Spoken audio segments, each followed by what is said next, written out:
Kui Blockläder käiks jahil, ei oleks see mingi laigulistes jahirõivastes keskealiste õllekõhtude jalutuskäik värskes õhus, kus matkatoolil istudes poolunes võileibu lipsu taha libistatakse.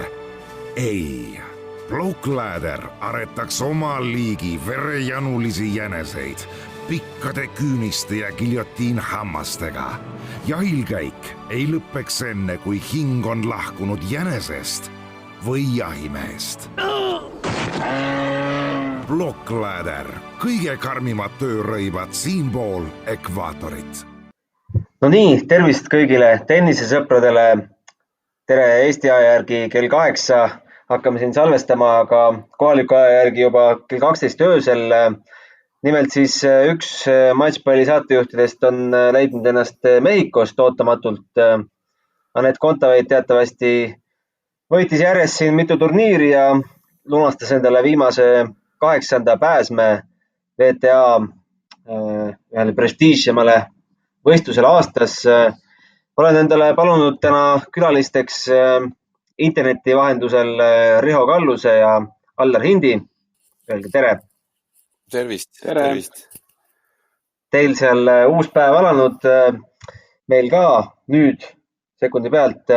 No, mis me siin pikalt keerutame? Anett Kontaveit pikendas oma võiduseeriat 11 matšini, viimasest 29 matšist võitnud 27 ja rohkem polegi vast vaja lisada. Alistas Barbora Krejcikova 6-3, 6-4 ja alustas siis aastalõputurniiri võidukalt. No Allar, sa nägid seda mängu rohkem. Oli veenev võit? No sellest küljest ehk oli veenev võit, et ühtegi breikpalli, olgugi, et võib-olla esimene set serv nii hästi ei jooksnud, eriti esimene serv, aga selles mõttes ikkagi nii-öelda veenev võit, et ta isegi nii-öelda teise serviga suutis Krejcikovat hoida ikkagi päris sellise pinge all ja loomulikult esimene mäng mõlemal võib-olla mitte kõige selline, või kumbki ei saanud nagu sinna rütmi väga hästi sisse. Et hästi lühikesed punktid ja kiire väljak ja eks see õhk ka tõenäoliselt mõjutas ikkagi mõlemat mängijat ja võib-olla ei olnud nagu mõlema mängija poolt just selline mäng või selline, kus ma ütlen nagu mitte isegi tase, aga ütleme, nad ei saanud näidata oma parimat tennist või tennist, mida nad tegelikult tahaksid näidata või mida nad võib-olla rohkem naudivad, sellist löögi vastu ja mängu, et eks ta oli natuke erinev mäng nii-öelda nendest teistest, mida me võib-olla oleme näinud siin eelnevatel nädalatel Aneti poolt. Krejcikova ütles pressikonverentsil, et määravaks sai ainult 2 servimurret. No ma ütleks, et tegelikult ikka midagi enamat oli veel, et Anett sundis ta tegema 34 lihtviga. Anetil endal 16 viga, äralööke 17 ja Krejcikoval äralööke 20. Anett ei servinud kõige paremini, 46 jäi esimese servi protsent, aga kui serv sisse jäi, siis 85% esimese servi punktidest kuulusid Anetile ja 76 Krejcikovale. No mida need numbrid näitavad, Allar? No, ma arvan, esimene ongi see, nagu ma ütlesin ka, et see esimene serv ei olnud võib-olla maailma kõige stabiilsem sellel hetkel või sellel päeval, kuid tegelikult, ma ei tea, ässade arv oli ka päris, ma ei tea, 8 või 7-8, midagi sellist vist, et tegelikult, kui ta selle servi jooksma sai, siis need servigame'id ikkagi olid suhteliselt, ma ei ütle lihtsad, aga ütleme nii, et ta tõi oma punktid ära ka mõne sellise ässa ja lihtsama punktiga. Ja loomulikult see sundimatute vigade arv Krejcikova poolt oli tõesti suur, et nagu ma ütlesin, ma arvan, et kumbki mängija ei saanud väga tegelikult oma mängu sisse või nii-öelda sinna rütmi sisse, et see serv selles kontekstis nagu sai määravaks ja Anett hoidis seda hoidis isegi nii-öelda teise servi pealt Krejtšikovat ikkagi nii-öelda pinge all ja sundis sealt vigu tegema. Riho, sa olid Aneti võidus jälle nii kindel, et ei vaadanudki mängu täismahus, vaid kommenteerisid samal ajal Stockholm Openit hoopis. Ei, kindlasti ei olnud Aneti võidus nii kindel ja nagu ka Allar ütles, et ma kartsin ka väga seda just, et see esimene mäng saab olema kindlasti väga närviline, et no ükstaskõik, me kõik teame, mis põhjusel see turniir seal Mehhikos sellel aastal toimub. Pidi tegelikult ju olema aasta lõpu finaalturniir Hiinas ja koroonapandeemia selle turniiri sinna viis, aga ikkagi tahaks natukene kritiseerida VTA-d selle koha pealt, et mis olukorda mängijad on pandud, et teame, kui tihe see kalender on. Barbara Krejtšikova puhul oli ju ka näha, Barbara Krejtšikova mängis ju mõned päevad tagasi alles Billie Jean King Cupi finaalmatše ja noh, näha oli, et ta ei olnud sellega, ta oli veel vähem harjunud sellega kui Anett, et tal jäi veel vähem aega seal Mehhikos ette valmistada ennast, et see kindlasti oli väga suur küsimärk, et kuidas keegi üldse hakkab seal harjuma ja ega see väga üllatus ei olnud, eriti mängu alguses me nägime ju, kui palju neid sundimatud vigu, eriti Krejtšikova poolt tuli, et ma vastupidi olin väga mures, et see esimese mängu saaks nii-öelda minema, et see on jube tähtis, ükstaskõik kui hea või halb see tennis on, aga peaasi, et sealt see võit kirja tuleks Anetile, et selles mõttes Anett sai ikkagi suurepärast hakkama. No sa mainisid seda Mehhikosse toomise põhjendatust, et tegelikult kas on ikka avalikkusele väga hästi ära põhjendatud, miks see just Mehhikosse toodi, mitte näiteks Prahasse, mis olevat ka üks kandidaatidest olnud Hongkongi ja Los Angelesi kõrval? No ma lihtsalt, võib-olla Allar teab seda paremini, ma lihtsalt julgeks arvata, et juhuslikult need 8 parimat naist on hetkel kõik eurooplased ja ükskõik millises Euroopa pealinnas see turniir täna toimuks, kõik mängivad sisehooaja turniire, siseturniire. Ma usun, et need tribüünid oleks kõik täis ja välja müüdud, kui kuskil Euroopa pealinnas see mäng toimuks, et lihtsalt nukker oli vaadata. Üksikute inimeste ees mängitakse seal, noh, võib-olla küll esimene mäng ja hommikusessioon, aga siiski. Allar, sa võib-olla tead... No õhtune sessioon oli juba oluliselt lõbusam. Jah.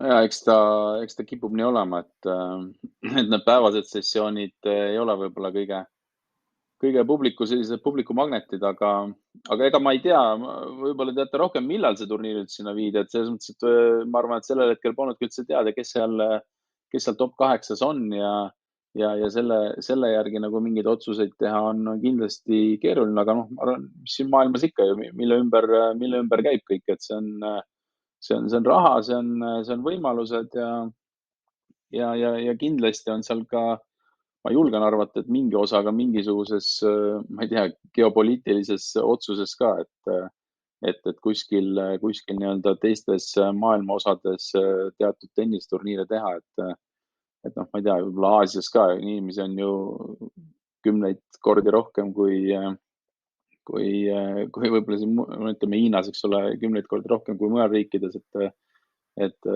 kooliõpilased ja kes iganes seal päeva lõpuks tribüünidel on. Ja seda tennist nagu on võimalik seal väga, väga oluliselt populariseerida, aga vaatame, minu arust oli Octagon Events oli, ma vaatasin, just oli turniiri ääres, oli reklaam, et tõenäoliselt on siis Octagon on siis see management company ja et tõenäoliselt on ka nemad selle turniiri taga, mis ütleme siis loodetavasti teeb Mehhiko tennise tugevamaks ja tõstab seal ka mingisugust huvi või ütleme siis selles piirkonnas, aga noh, eks ta muidugi mõeldes juba nii eurooplaste peale ja ajavahe peale ja kõige selle peale on ja mõeldes, et 8 eurooplast mängivad seal turniiri on nagu ta on, aga raha, poisid, raha. No väga, väga ilusti öeldud, et selles mõttes kindlasti on neid piirkondi veel, kus oleks vaja tennist tugevdada, selles mõttes.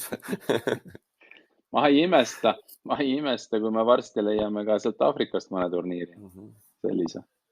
Aga ma tegelikult natukene täna uurisin maad ja tegin intervjuu lausa ühe VTA inimesega, mille homme päeval Delfis avaldan, et ega sealt nüüd otsest vastust sellele, et miks just Mehhiko ei tulnudki, et lihtsalt tuuakse argumendiks, et Mehhiko korraldajad olid valmis siis kõige kärmemalt selle ära korraldama ja kõige motiveeritumad ja leidsid kiiresti sponsorid, aga sellest küll avalikult ei räägita, aga mulle tundub, et üks väga suur põhjus on ikkagi see, et kui te trükite sisse, kes reisil on käinud, see trükib sisse reisitargalt ja siis vastava riigi ja vaatab, mis seal tingimused on, siis ega neid riike maailmas palju ei leidu, kus saad siseneda 2 käed taskus ilmagi dokumendita, koroonapassi, tõendit, testi näitamata, et see on ühelt poolt korralduslikult võib-olla lihtsam ja teiselt poolt kindlasti ka majanduslikult aitab natukene dollarit säästa.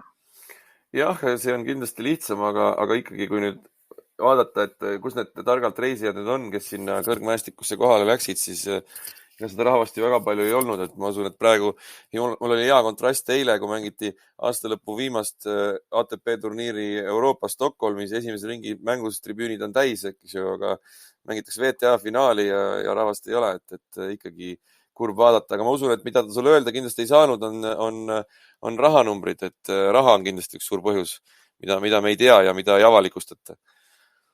Kusjuures on avalikustatud, isegi on teada, palju Anett täna võitis. Mitte Anett, vaid ma mõtlen turniiri korraldaja ja VTA. Palju VTA võitis? Palju VTA võitis, ma küsin su käest. Palju VTA võitis? Kas seda küsisid seda VTA töötaja käest? Just. Võtta, homme küsin uuesti, võtad nööbis kinni. Küsi. Aga räägime teisest mängust ka, mis meie alagrupis täna ära peeti. Karolina Pliskova võitis 2,5 tundi kestnud matšis 4-6, 6-2, 7-6 Karvine Muguruusat. Kõige tähtsam küsimus on see, et kas see tulemus on meile hea või mitte? No mida kauem mängivad, seda parem tulemus kindlasti, et selles suhtes on hea, ma arvan. Ma arvan, et seal ei ole väga selles mõttes keegi pidi selle mängu võitma ju. Keegi pidi mängu võitma. Ja ma arvan, et selle jaoks, et poolfinaali pääseda on kindlasti vaja võita veel vähemalt 1 mäng, kui mitte 2 mängu.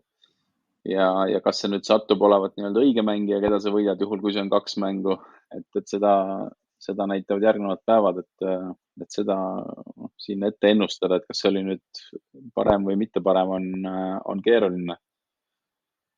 Aga mis veel ma tahtsin Anetti koha pealt, vaadake, millise energiaga ta väljaku peal oli ikkagi.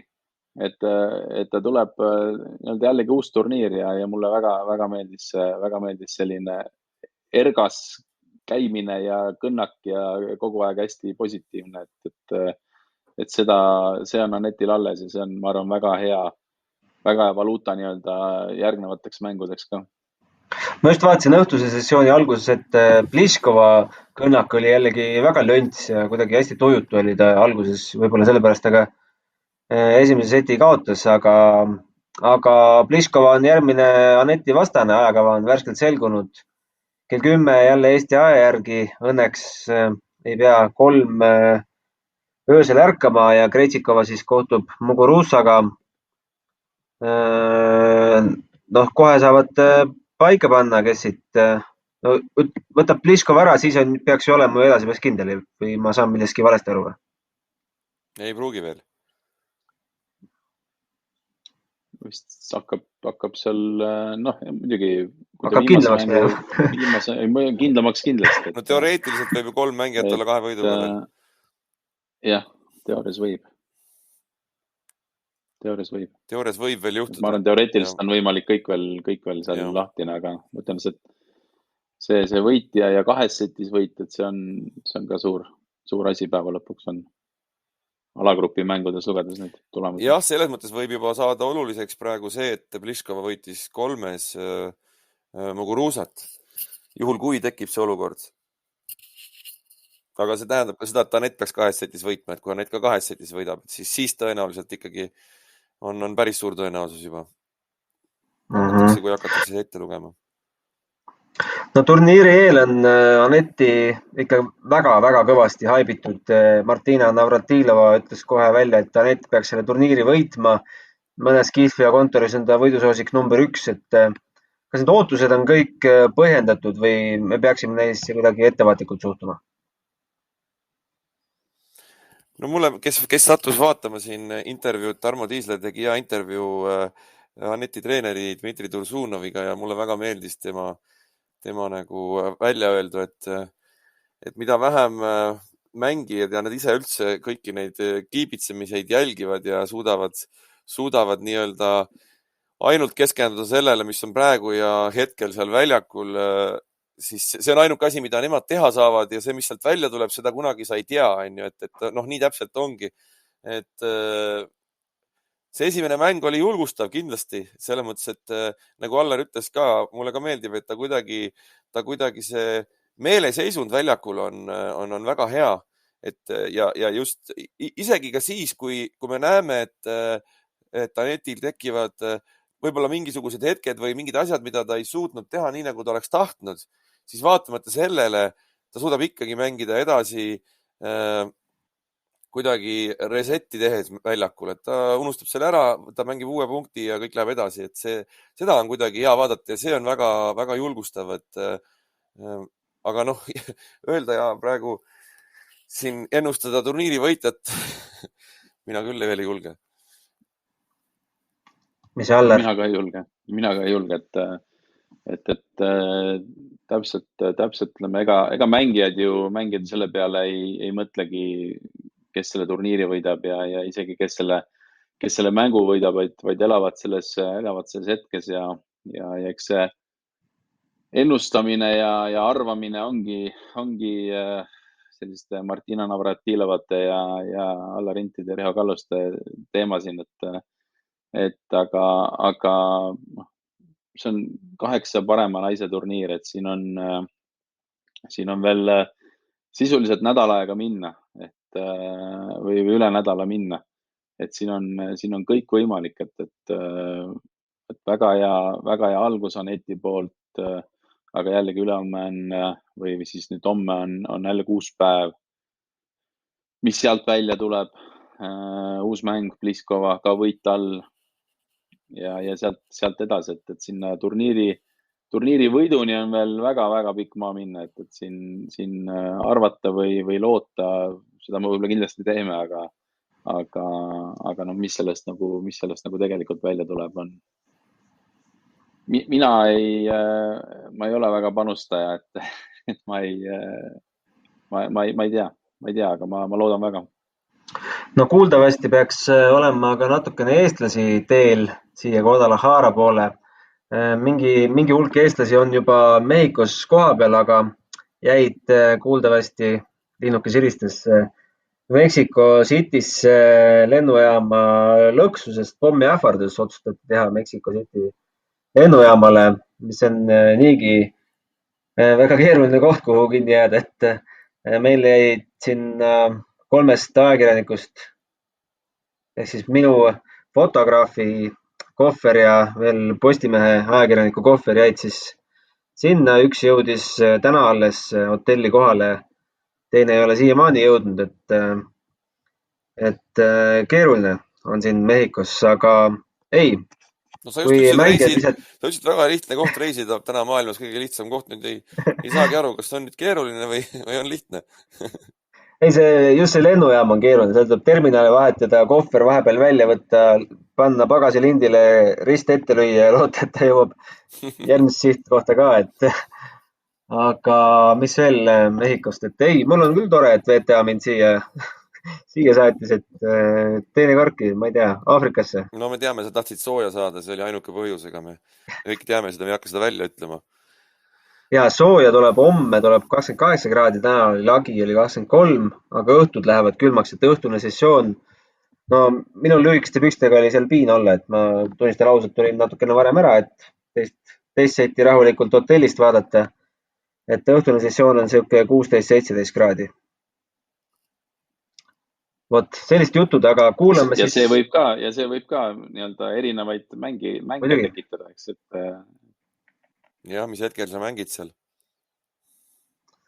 Aga kuulame lõpetuseks ära ka, mis Anett ise oma mängust täna arvas ja kuidas ta seda võitu kavatseb tähistada. Aitäh, Allar, Riho. Saadan teid oma päevatoimetuste kallale ja lähen ise kotile ära. Aitäh! Ja, Aitäh. hea tööd sulle! Aitäh kuulajatele kuulamast ja ma arvan, et kohtume varsti veel. Tere Anett ja suured õnnesoovid. Nagu väljakul intervjuus sulle tabavalt märgiti, et ega sa vist enam kaotada ei oskagi. Võta see mäng täna ise kokku, kuidas ennast väljakul tundsid ja mis sa arvad, mis täna määravaks võis saada?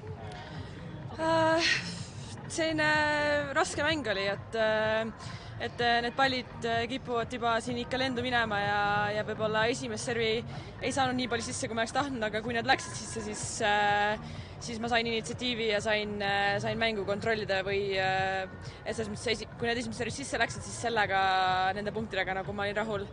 Aga jah, ma üritasin nii palju palle väljakusse lüüa tagasi kui võimalik, et nendes oludes on raske neid palle väga hästi kontrollida ja siis minu eesmärk oligi see, et mängida võimalikult stabiilselt. Kuidas sa tema vastu valmistusid? Sa polnud tema kunagi varem kohtunud. Mis su mänguplaan oli? No eks neid mänge, eks ma vaatasin tema mänge ja treener vaatas mänge aga eks üks asi on see, kui sa vaatad tema kohtumisi kellegi teise vastu ja siis ise lähed väljakule tema vastu mängima, et see võib teistmoodi välja näha, et eks ma üritasin keskenduda rohkem sellele, mida ma ise teen ja valmis olla mõnedeks erilisteks asjadeks, mida me tähele panime tema mängus.